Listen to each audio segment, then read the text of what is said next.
The confirmation that Kevin Flynn does make an appearance in TRON Ares is one of the most exciting moments in the film's newest trailer. The old man Flynn is seen alongside Ares in what appears to be a new version of the grid, thus proving that Flynn does live. Or does he? A malfunctioning program who wants to live. Why is that? It's just a feeling. Fascinating. What else does this trailer show? And how did the former creator of the grid survive the explosion at the end of Tron Legacy? Welcome back to the Gloomy Grid, and in this video, we will be talking about what happened to Kevin Flynn after his last adventure, and what could be in store for the future of Tron. We're not going there. They are coming here. I would like you to meet Ares, the ultimate soldier. Many years have passed since Quorra and Sam escaped from the grid, but the presence of these characters seems to have changed nothing in the human world. The first Tron Ares teaser trailer gave us the first glimpse of Julian Dillinger, possibly trapped inside a grid that was dominated by the color red. This could be the genesis of the invasion that occurs in the real world that we saw in the teaser trailer. I've already mentioned that there are theories that could explain who this character is. Given the Dillingers family's established role as antagonists within the Tron franchise, their continued presence gives us a pretty good idea of where the story of Tron Ares could go. Since time began, so much talk of AI and big tech today. First, there was Edward Dillinger Sr., an Encom employee who used every dirty trick in the book to take control over the company. Ed Dillinger created the Master Control program and rose to power until the program he modified betrayed him. Ed was later exposed as a thief and was removed from the company, but it wouldn't be long until a new Dillinger is employed by Encom. After Edward Dillinger was fired, he attempted to take control of Encom again through a rival company. The man even tried to replicate Kevin Flynn's technology to sell it to other companies. Despite Edward Dillinger's actions against Encom and Kevin Flynn, Alan Bradley, Flynn's closest friend, surprisingly allowed Edward Dillinger Jr.'s continued employment at the company. Although Jr. seemed to be the only competent employee within Encom, he was following his father's footsteps, using Kevin Flynn's programs to feed a monster that was thought to be dead. Yes, the MCP was destroyed at the end of Tron 1982, but there is a small detail about the program that many seem to always forget. The Master Control program originated from a chess program that Edward Sr. modified. In other words, it was a program that Dillinger corrupted into creation, and just as he created it once, he could have saved copies of the corrupted program and created it again. And the bonus features on the Tron Legacy Blu-ray confirmed this suspicion. In one of the clips, Jr. is presumably communicating with the MCP, who warns him not to underestimate Sam Flynn. Yes. There must be a problem.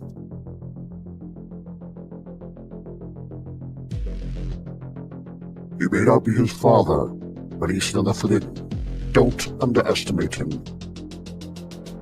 End of line. This revelation confirms that the Master Control is still functioning, and that the Dillingers continue to follow its instructions. Many fans believe that Tron Ares will ignore or retcon Tron Legacy, but we are not so sure. Ares may still be more connected to the past films than the fans think.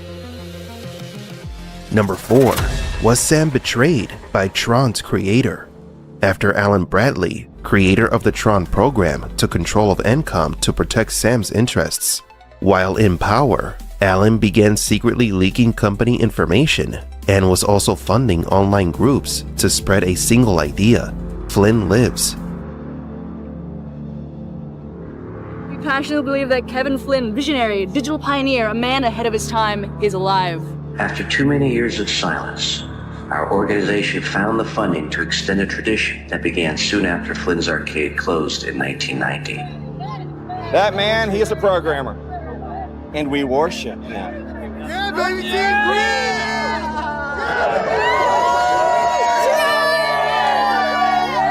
That summer and every summer since, those of us who still believe in Flynn's legacy would come together and play the original arcade machines that we have preserved as part of our personal collections. And thanks to an anonymous donor who goes by the name of Isolated Thinker, we've been able to show the public the power of the work of Kevin Flynn and get a whole new group of people back on the search to find out what really happened. But why? Why would Tron's creator fund a group that attacked his company? And what do they mean by Flynn lives? Mom, it's doing it again. To understand this, we must go back to the beginnings of Encom, the company that began in someone's garage with the dream of changing the world through video games and computers, but little by little was transformed into something else. Encom was an epicenter of creativity that switched focus to solely profits. It often happens with major companies that begin as privately owned and then go publicly traded. When Flynn took control of Encom, the company was already a mega corporation that was corrupted by the ambitions of the shareholders and Ed Dillinger, who were pushing for company restructuring to take advantage of the growth of its stocks in the financial market. One thing you need to understand is that the soul of Encom was its developers, who dreamed of changing the world, but its strength lied in the suits. Like Dillinger, those who were willing to use the creativity of the developers to control the world. And they did. Your plan represents everything Flynn was against. That spirit totally got away from the top brass. So we're all writing Flynn off. You'll have my resignation by the end of the day. How many employees are you letting go? With Flynn gone, we were no longer in the video game business. It was all corporate. In November 1990, Kurt Hartington called for a restructuring of Encom. He declared that the state of the company is unsustainable and that it cannot continue without a clear strategy. It was then that Encom's founders and developers were fired. The company's creative force was thrown out like garbage, and the company shifted its priority to seeking efficiency and improving existing programs. But while Encom was turning into a shadow of its former self, Alan Bradley, along with a hacker codenamed Zackattack, continued to expose the possible truth that Flynn might still be alive. And in 1997, something unexpected happened. A computer virus named Flynn Lives spread throughout the world, and within a few days, more than 40 million computers were infected, making it one of the most effective and mysterious viruses in computer tech history. This was no ordinary virus. It wasn't intended to destroy files or steal information. It was a hidden message, a reminder installed into all PCs around the world, almost as if someone were trying to revive a legend from the depths of the grid. And it worked. For one moment to the next, Kevin Flynn's name was back in the headlines. Then a few years later, Kevin Flynn's son Sam joined the Flynn Lives movement and went on pranking Encom, challenging the company from within to the world. Flynn came back. Just a little bit younger. Sam Flynn inspired us. Every year, he'd find a new way to infuriate Encom's board with his pranks. He started doing the work that we had almost given up 10 years ago. Be free. Now I got you. Don't sweat it. Your boss is okay with it. The hell he is. Your boss works for the CEO, and the CEO works for the shareholders. Now, do you know who the biggest shareholder is? I don't know, some kid. You're Mr. Flynn? Why?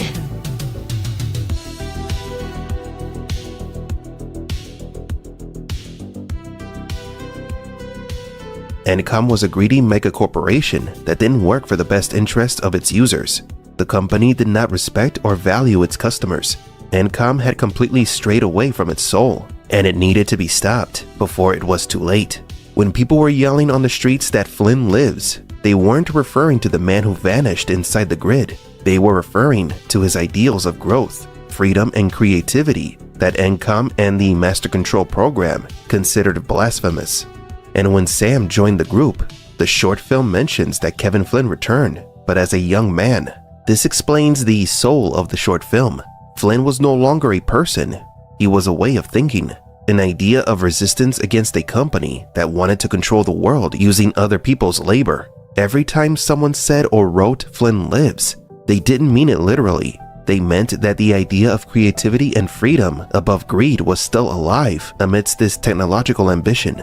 The ending of Tron the Next Day reveals that the leader of the extremist group was Roy Ram Kleinberg, one of the veteran programmers who were fired, whose operation was funded by Alan "Tron" Bradley. who was again in charge of Encom. This means that there was always an internal conflict at Encom, while Kevin Flynn was trapped inside the grid. Alan was trying to preserve the company's ideology, fighting the Dillinger family's attempts to seize absolute control. Despite the Dillingers' history with the company, Alan chooses to keep Ed Jr. in the company. Tron then recruits Ram to work with him at Encom again, and what seemed to be a happy ending is later interrupted when an ominous text exchange between two entities appear on a computer screen. One had the username or codename EDJ, who could be Ed Dillinger Jr., and the other MCTRL, or Master Control.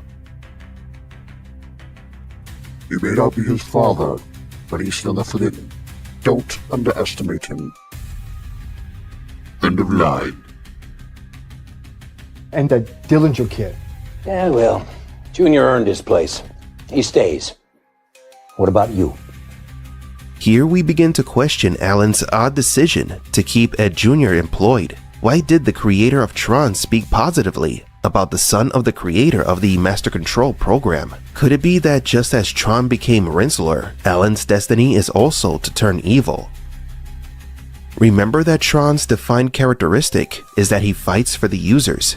He was a reflection of Alan's soul. Alan has always fought for the people of Encom and their consumers, but perhaps he will soon be fighting for someone else. After decades of fighting to keep Kevin Flynn's ideals alive, the fact that Alan keeps the Dillinger close to him might not be a sign of weakness, but a hint of something more. A sign that Alan is becoming something more devious. Although we've never seen Tron's transformation into Rinsler, in the comics, there is a moment where Tron becomes deeply disappointed in Kevin Flynn. This happens when Kevin has to leave for the real world because his wife is about to give birth. In the comic, Flynn had always said to CLU and Tron that escaping the grid was impossible, yet they saw the creator of the grid use his disc to leave and enter at will.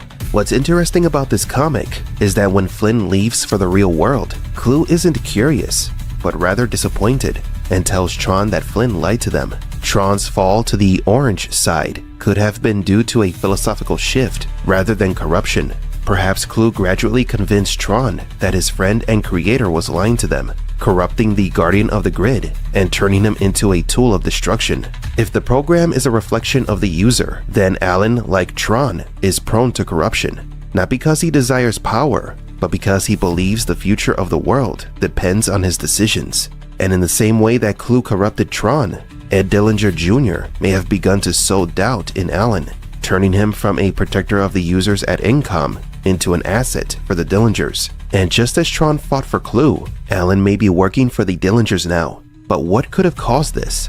As we've theorized in other videos, the arrival of the ISOs in the human world represents Kevin Flynn's new gospel, the arrival of miracles in the real world. But it also means the end of Encom. Seeing Sam take over the company at the end of the short film leaves us with two possible futures. One where the world becomes a technological utopia, and another where Encom is protected and in control. The Tron Ares teaser trailer shows that there haven't been any major changes in the human world, meaning Encom was protected, and Sam, like his own man, may have been betrayed by someone he trusted. And if the history of Tron is doomed to repeat itself, this points to one outcome. Alan Bradley, aka Tron, may have betrayed Sam Flynn to protect Encom's interests, giving the Dillingers more power and leading to the arrival of Ares. Tron the next day revealed that Kevin nicknamed Alan Tron after returning from the grid in the first movie. Anyway, we were talking about what? Oh, my Tron nickname. Yeah. Right. I created a self-monitoring computer security system back in '82. I called it Tron. Well, the weird thing is, Flynn took to calling me Tron. All the programmers ran with it, and the nickname stayed with me for years. But perhaps Alan has adopted a new nickname, one that could explain his character in the next film. Rinsler, it is his fate. Tron is Alan, which makes Rinsler a part of him as well. Welcome back. The technology world was shocked earlier today as an official statement confirmed that software giant Encom International has reinstated Alan Bradley as chairman. Should investors be worried about Sam Flynn's turbulent past? Will he be a destructive force at Encom? This is the future.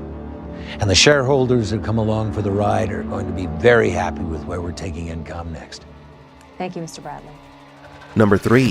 Where is Quorra? We begin with how Quorra's story concluded in Tron Legacy. Quorra is the last of the ISOs, the isomorphic algorithms, a race of digital beings born from the sea of the grid. The ISOs were meant to be the miracle capable of changing the human world in all aspects: medical, philosophical, religious, everything. But because of CLU, the ISO's existence was kept secret, as Flynn was trapped inside the grid. Sam, Flynn, and Quorra escaped the grid at the end of Tron Legacy. But after the casting and the teaser trailer for the next installment of the Tron franchise were revealed, we all asked the same glaring question: where are Quorra and Sam? In addition, we were wondering why the human world looks as if the ISO hadn't changed anything. 120 miles per hour, last seen heading northbound. Unit 12, acknowledging dispatch. Already in pursuit. Was Tron Legacy removed from canon, or was it retconned? Did something bad happen to Sam and Quorra after they escaped the grid?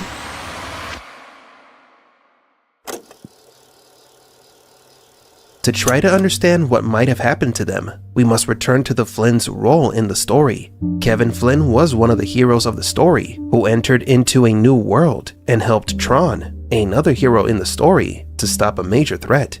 In Tron Legacy, Flynn became a creator of a new world, betrayed by someone he trusted, and was isolated inside the world he created. Later, his only child, Sam, enters the grid and takes on the role of a new hero.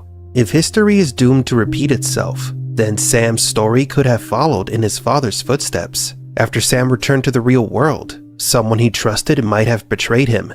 As a result, he ended up isolated from the happenings in the world, while the miracle, Quorra, went into hiding, or worse, was eliminated. I guess we're supposed to change the world. Tron is not just science fiction, it is also loaded with symbolisms reminiscent of biblical literature. One of the most powerful ideas is the figure of the son, who is sent by the creator to bring change to the world. Sam Flynn represents the son of the creator, Kevin Flynn, his father, who created the grid, a god who gave rise to a new digital reality. And just as in religious texts, the son is sent into the world with a message of salvation. In Tron, the son doesn't bring a message, but a being, Quorra. Shut it down, now! Relax. Relax. It's under control. Relax? A little gift from Encom. In Tron Legacy, Ed Dillinger's son held a controlling position at Encom, possibly waiting for the perfect moment to take over the company like his father did. If the Dillingers are always meant to be the antagonists, obsessed with protecting Encom's financial interests, as we mentioned in our previous video, then the existence of the ISOs in the real world would affect the company's margins. And so Quorra's existence threatens Encom's control, and the Dillingers would never allow such a threat to exist. Encom is the world's leading company in artificial intelligence software, and if it were proven that the ISOs are sentient beings, the company would no longer be able to sell or exploit their programs. Therefore, the most logical theory is that the Dillinger family saw Sam and Quorra as the end of their empire, as a threat to Encom, and so they decided to get rid of them. The son who was sent into the world that was rejected and betrayed by the world. Just like the digital father, history has repeated itself. Kevin Flynn could have created a utopia, and so could Sam, but both failed, and both strayed from their purpose.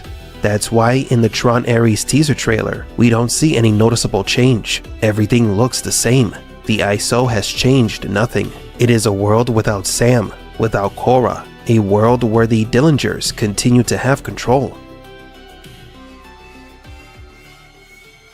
Even if we are right, the Dillingers and Encom can't keep the existence of the ISOs born from the grid a secret forever. The most common question about the ending of Tron Legacy is, how did Quorra escape to the human world if she was a computer program? For years, fans theorized that it was thanks to Kevin Flynn that Quorra crossed over to the real world. How, you may ask? Let me explain. So according to this crazy theory, Flynn's body disintegrated the moment his son and Quorra left the grid. the same moment when he and CLU became one again. Then his residual matter was used to build Quorra a body outside the grid. In other words, Quorra is formed with the reconfigured atoms of her mentor's physical form.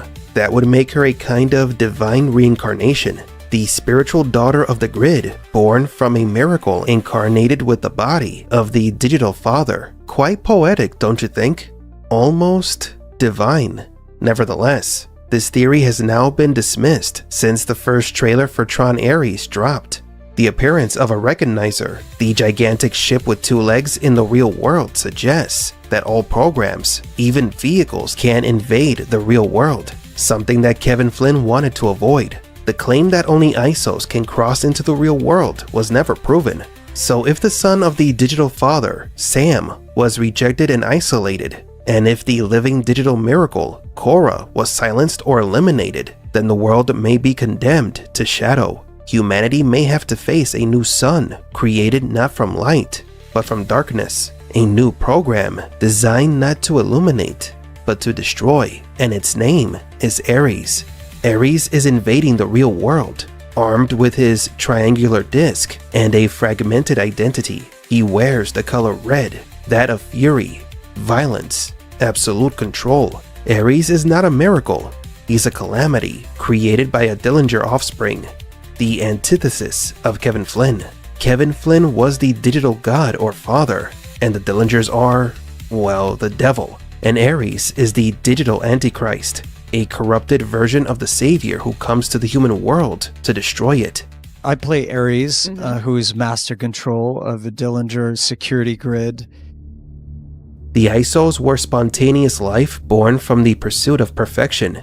Ares is death, the result of the pursuit of power. A mutation born from Encom's version of the grid, the result of greed, control, and ambition. The story of TRON is of 2 forces, one that creates and one that destroys, one that desires to improve the world and another that seeks to control it. It is 2 families fighting for the future of multiple worlds, the struggle between the Dillingers and the Flynns, and the TRON ARES teaser may have proven this. Julian Dillinger, descendant of Ed Dillinger, appears within a new version of the grid, completely bathed in red, indicating that the system has been corrupted. This grid may not believe in the users, it just wants to control everything. A perfect Dillinger system. We don't know where Quorra could be, or if she's even alive. And Sam? Well, we don't know either, but I'm willing to bet that, like his father, he's off somewhere, reflecting on the change he might have brought to the world. Maybe. So what do you think? Could TRON ARES be about what happens when the world rejects a miracle? Number 2. Is TRON the new villain? It's important to understand that the Dillinger family never could create.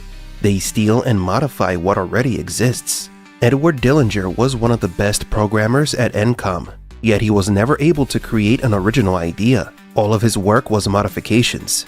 His greatest creation was the MCP, which was a modified program that used to play chess. And Ed's rise to power at Encom was mostly thanks to the video game software he stole from Kevin Flynn. Dillinger wasn't creative, but he was ambitious, and that was reflected in the program modifications he made. The result of his actions as we know it led to the creation of the Master Control program, the artificial intelligence that nearly escaped the grid to take control of the world's defense systems. In TRON Legacy, a Dillinger family member was still employed by Encom, but not as a grunt software maker, but as a board member of the company. Edward Dillinger's son, Ed Jr., was one of the company's most prominent programmers and worked to change Encom's software distribution model, something that Flynn's son, Sam, disrupted by hacking into Encom and releasing the company's newest operating system for free, since charging people money for it was against his father's wishes. Although Ed Jr. isn't portrayed as an antagonist in his brief appearance in TRON Legacy, it's clear that his interests weren't entirely aligned with his fellow board members. Like his father, he wanted to grow his power and influence within the company. He didn't care about helping humanity, only about increasing the company's financial well-being and improving his family's reputation. Wanting larger profit margins for a company is understandable, but it raises a big red flag when the desire comes from the son of the person who created the MCP. Perhaps allowing Ed Jr. to stay at Encom was a big mistake, as his son might be destined to do what his grandfather nearly did, destroy the world with the help of a corrupted version of TRON. Julian Dillinger is the grandson of Ed Dillinger, played by Evan Peters. Not much is known about this person, but based on the first teaser trailer of TRON Ares, Julian kind of looks like he's inside the grid. We know that he does have an interest in artificial intelligence, but as a member of the Dillinger clan, we must understand that his family's history and archetype are not that of creators, but that of corruptors. Just as his grandfather created the Master Control program, Julian could be the one who creates Ares. Ed Jr., Julian's father, oversaw the development of Encom's Operating System 12, even though it incorporated code created by Kevin Flynn. Being that a Dillinger has been at Encom since the 1970s, it's possible that the family still has saved somewhere Flynn's games that were stolen by Ed Dillinger Sr., also all versions of Encom's OS, and all the products the Dillinger family has modified over the decades. Possibly the Dillinger family has better backup versions of Kevin Flynn's life's work, and once you comprehend this, you'll begin to see what Ares could be. I'm looking for something. Something I do not understand. If the MCP was originally a chess-playing program that, under Dillinger's corruption, transformed into a power-hungry and controlling AI, what other monstrosities could he have created just by modifying Flynn's games? What if he got his hands on a certain program that destroyed his greatest bastardization? What could a Dillinger create if they had access to TRON? Now the story gets interesting. The fate of Edward Dillinger Sr. after he was outed as a thief is unknown, but his legacy lives on within Encom through his son and grandson. Just as Ed Dillinger modified the MCP for his selfish benefit, someone in his family could have modified a copy of the program that destroyed it. TRON, the program that fought for the users, but now does the opposite. Now, are there any clues that point to Ares being a Dillinger family creation, their version of TRON? Well, I did mention one glaring detail in a previous video, the one where we talked about the new identity triangle. Here's the image again for your convenience. Look closely at Ares' identity triangle on his back. You can see the word Dillinger above it, which looks like a seal or logo. It could be the mark of a new version of the grid that wasn't created to serve users or to test programs, but to expand corporate control, the Dillinger grid. One crazy theory I'll be exploring further in the future is that the grid in the TRON Ares trailer is completely red because it's driven by this family's selfish ambition. But the most important clue of all could be the name Ares itself. In the first TRON movie, TRON was introduced as a hero. The program embodied faith in the users and fought to protect them. But in TRON Legacy, his legacy and his faith were corrupted by CLU. Although the story focused on Kevin Flynn's mistakes, the film showed how a legacy based on hope can easily be corrupted and turn into a shadow of its former self. How faith in others can be used by the system to fragment one's identity and drive us to fight against the people we love. In TRON Uprising, TRON is no longer just an individual program. His name, his history, his resistance became something bigger, a symbol. TRON became an idea to live by among the oppressed programs of the grid. It's no longer just who TRON is as an individual. It's what he represents: hope, freedom, and faith in the users. And throughout the series, his importance grows. How TRON as a figure, as a legend, begins to change and inspire others to rise against the grid. TRON Legacy, TRON Uprising, and the title of each episode of the animated series are tied to TRON.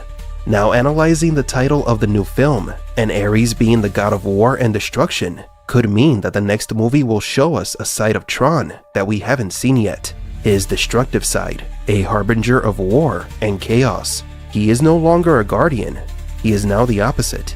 And if Ares is a version of TRON that was corrupted by Julian Dillinger, that would make him the most tragic character in this franchise.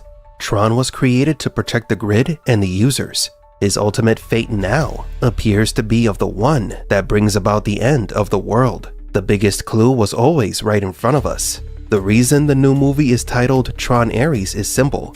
Ares is TRON, the Dillinger version of TRON. And number 1, Kevin Flynn lives. How can he be so afraid of his own creation? I mean, he built CLU. Why doesn't he just end him? He could, but it would require reintegration. Yeah, all right. Flynn would never survive the event. It would mean the end of them both. To create CLU, Kevin Flynn had to make a literal digital clone of himself within the grid. It could also be said that his digital clone, CLU, was an extension of his consciousness, a version of himself, but without the emotional limitations, who didn't allow for mistakes, and who was constantly seeking to improve the system, but always functioned, again, as an extension of Flynn. They were an entity divided into two, but in the reunion of Flynn and CLU at the end of Tron Legacy, absolute logic and human emotions merged. Kevin Flynn's sacrifice was what Quorra feared the most, but this selfless act of a father means so much more. What if Kevin Flynn did cease to exist, as Quorra prophesied, but something new was created in his place? What happens when two opposing identities unite after being separated for years, bringing into existence something unexpected that inherits the desire for perfection and with the will to live? In one of my previous videos, we discussed how colors are used in the world of Tron to convey visual messages. For example, red often signifies authoritarianism and control, while blue signifies faith and what is good. It's no coincidence that at the end of Tron Legacy, when Kevin absorbed CLU, it created an explosion of colors. What we saw was a set of ideologies, and the selfish part of Flynn, who always sought perfection and who nearly destroyed his son, finally being reintegrated with Kevin Flynn. What happened at the end of Tron Legacy wasn't a sacrifice, but a resurrection. It was the moment Kevin Flynn accepted that he and CLU are the same. Kevin stopped being only Kevin and became a hybrid of both. Quorra wasn't wrong. Kevin Flynn did cease to exist that day, and in his place now exists something different, something greater. During the most recent D23 Disney Expo, images of Tron Ares were shown, but they went unnoticed. Those images could change everything we think we know about Kevin Flynn's fate. Some of the visuals were the appearance of the older version of the grid, likely the same one from the original Tron film, and also an elderly Kevin Flynn. Kevin Flynn's return means the theory that he lives is true, and that what we saw at the end of Legacy was the union between CLU and Kevin, or the transformation of the two into a third identity. This image of Flynn suggests that he never ceased to exist in the grid, and that after absorbing CLU and causing that explosion, a profound change occurred within him.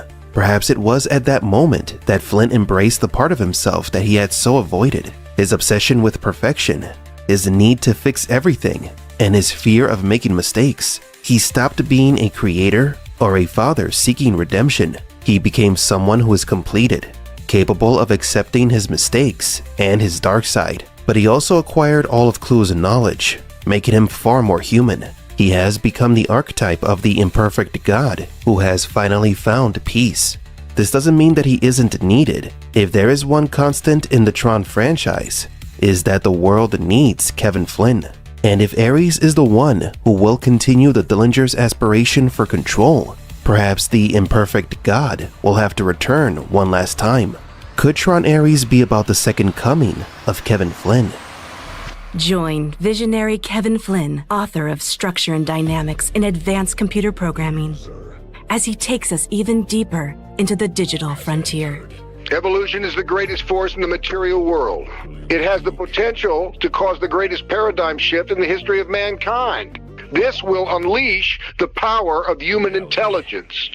Join Kevin Flynn on an exploration into the digital frontier. Get your copy today at Center City Books. After the apparent destruction of the grid in Tron Legacy, perhaps if Kevin Flynn survived and began to create a new world, his original creative desire could have been replaced by something else. Flynn had already grown as a character in Tron 2, from being a transhumanistic visionary to a hermit philosopher within the grid. But maybe what could have happened is that after Flynn embraced CLU, he wouldn't repeat his past mistakes. Perhaps he would return to the place where he still felt hope, a place where he first experienced miracles, the original Encom grid. If the grid that we saw in the D23 previews is the original 1982 grid, then Flynn has transformed this place into his own Mount Olympus, his personal escape, and as in the other films, Flynn, or this new version of Flynn, is waiting to fulfill his purpose. What purpose am I referring to? Well, in the original Tron film, after leaving Encom, Flynn built an arcade so that people could play the revolutionary games he created, which the head of Encom, Edward Dillinger, had stolen from him. Encom, the corporation, needed Flynn to be their moral compass, but Dillinger slithered his way into a position of power and got rid of Flynn. The same thing occurs in Tron Legacy. Kevin Flynn once again lost the rights to his creation, as CLU took the grid away from Flynn and forced him into isolation. So rather than Tron being the story of a program that believes in the users, in actuality it is the story of a user who continually misses the call to save the world because he wasn't yet fully prepared to face the challenges. But once he absorbed CLU, Kevin Flynn gained what he was missing and turned into an entity that could find beauty in both perfection and chaos. Now what happens if another one of his creations is corrupted again by a Dillinger, and this corrupted program finds its way to the human world? Will Kevin once again be missing in action, or will he come forth and embrace his role as the hero both worlds need? Space paranoids among us. So what are you going to do about it?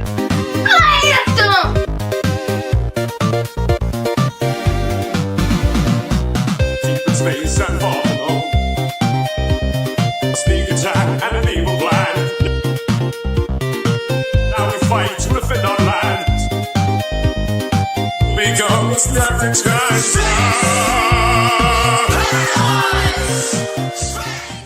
Although Ares' arrival looks destructive in the teaser trailer, his words reveal that he seeks more than destruction.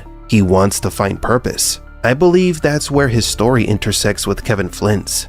In his quest, Ares will end up in the original 1982 Encom grid, and the older but improved Kevin Flynn will show Ares that the answer he seeks isn't found in absolute control, but in becoming something more, a harmonious combination of program and human, just like what Kevin Flynn is now. Perhaps that was the next step he alluded to in Tron Legacy. In there is a new world. In there is our future. In there is our destiny. Now about the new trailer. In it, we can hear what sounds like Flynn asking Ares a question. The malfunctioning program wants to live. Why is that? Kevin Flynn is surprised that Ares is malfunctioning.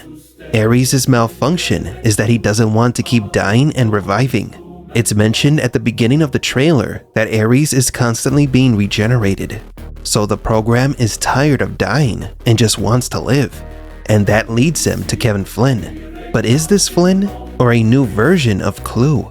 Look at Flynn closely and you'll notice that the man appears slightly translucent, like a hologram. Why is that? Perhaps one of the earliest Tron theories on this channel is correct. This is not the real Kevin Flynn, but another entity, a fusion of Flynn and his creation, CLU, living inside a new grid. This scene is when the imperfect God meets an imperfect creation, one who wishes to break free from the Dillinger's control and live. So what do you think? Is the old man Kevin Flynn someone else? Does Flynn live? And will Ares be a hero or a villain? I'm a Gloomy Geek, and don't forget to like and subscribe. I would like you to meet Ares, the ultimate soldier. He's biblically strong, lightning fast, supremely intelligent. You think you're in control of this?